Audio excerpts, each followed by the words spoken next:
Hello friends, आप देख रहे हैं आपका चैनल शेयर बाजार विद आयुष और चर्चा करेंगे इस वीडियो में नेक्सस सिलेक्ट ट्रस्ट रीट के लास्ट डे सब्सक्रिप्शन के ऊपर।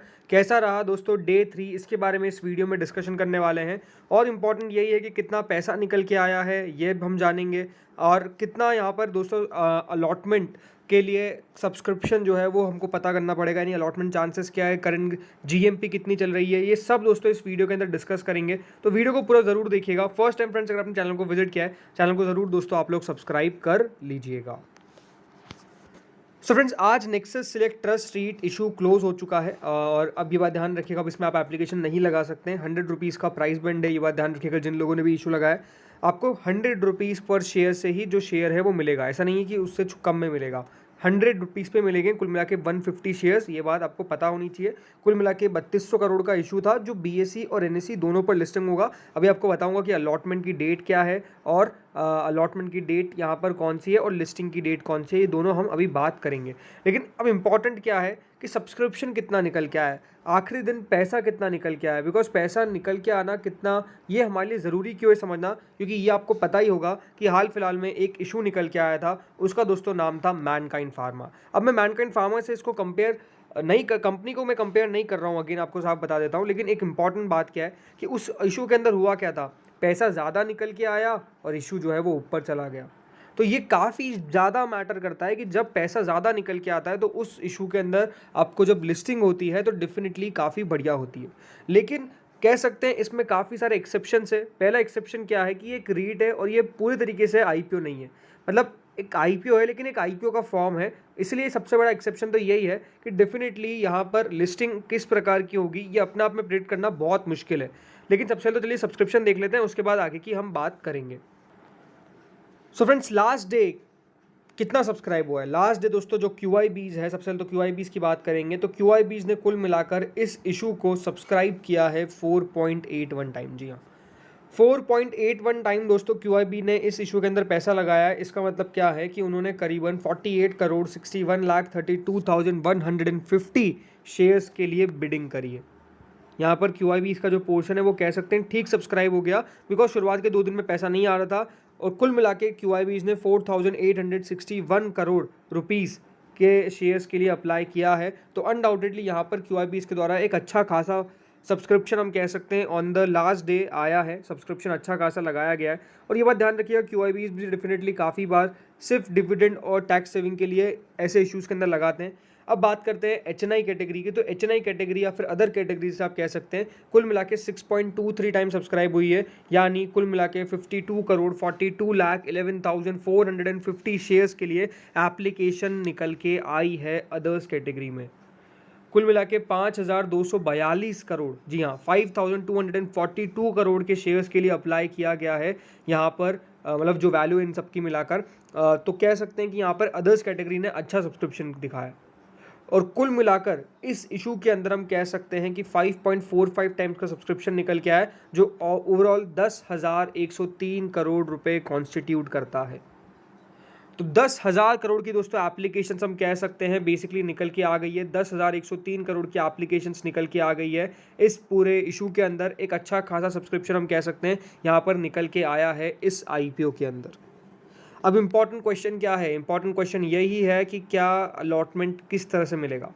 तो इम्पॉर्टेंट यही है, आपको समझना पड़ेगा कि दोस्तों ये जो इशू है ये कुल मिला के 5.45 टाइम सब्सक्राइब हुआ है। और जैसा मैंने आपको कहा था कि इसके अंदर लॉटरी बेसिस पे सब्सक्रिप्शन नहीं होगा। जी हाँ, लॉटरी बेसिस पे सब्सक्रिप्शन नहीं होने वाला है। सब्सक्रिप्शन कौन से बेसिस पे होने वाला है, सब्सक्रिप्शन दोस्तों होने वाला है प्रपोर्शनेट बेसिस पे।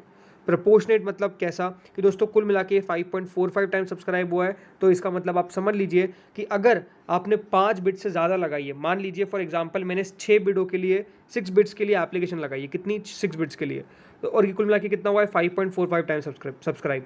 इसका मतलब क्या है कि मुझे पूरा एक लॉट पक्का मिलेगा। समझ गए।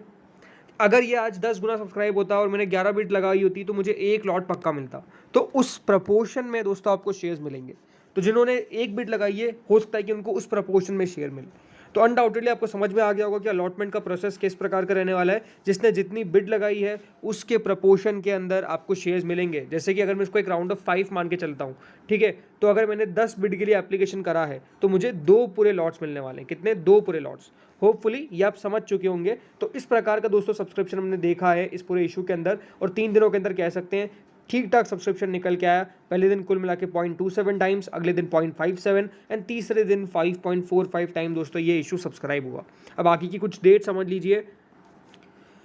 तो दोस्तों आगे का स्केड्यूल कुछ इस प्रकार से है कि आपको अलॉटमेंट कब पता चलेगा। आपको अलॉटमेंट पता चलेगा दोस्तों इसका 16 मई को। जी हाँ, 16 मई को इसका अलॉटमेंट पता चल जाएगा। अगर 16 मई को आपको अलॉटमेंट आ जाता है देन 17 मई को इसका रिफंड है एंड 19 मई को इसकी लिस्टिंग मार्केट्स में होएगी। ये बात ध्यान रखिएगा, 19 मई को इसकी मार्केट्स में लिस्टिंग होने वाली है। और कुल मिला के 16 तारीख सबसे अहम है जिस दिन आपको अलॉटमेंट पता चलेगा, और 19 को दिन लिस्टिंग होने वाली है। अब सबसे इंपॉर्टेंट क्वेश्चन है कि क्या एक्सपेक्टेशंस रखें, क्या एक अच्छा मुनाफा हो सकता है। देखिए, होने में ये 4-5 रुपये ऊपर खुल जाए, 4-5 रुपये ऊपर से ज़्यादा की उम्मीद मैं मान के नहीं चलता हूँ। अब मैं गलत भी हो सकता हूँ, मैं आपको ये नहीं कह सकता कि मैं सही होऊंगा, I might be wrong, right. So 4-5 rupees ये हो सकता है कि आपको listing gain they they, but ये भी हो सकता है कि 1-2 रुपये नीचे भी खुल जाए, 4-5 रुपये नीचे भी खुल जाए।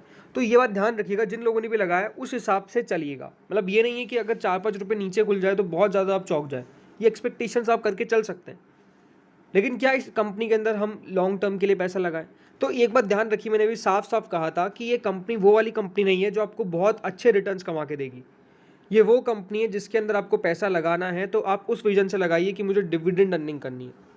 डिविडेंड अर्निंग के लिए कंपनी बढ़िया है, लेकिन रिटर्न्स के लिए कंपनी बढ़िया नहीं है। ये कंपनी जो है वो आपको डिविडेंड दे देगी जो टैक्स सेविंग होगा।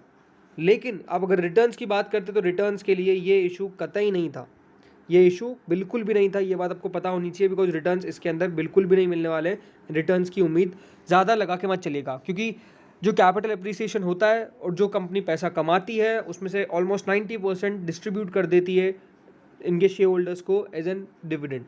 तो ये बात आपको पता होनी चाहिए। अब करंट ग्रे मार्केट की भी अगर मैं बात कर ही लेता हूँ, नाउ यू कैन ओनली सी कि कुल मिला के ग्रे मार्केट क्या है, 2 रुपये ना।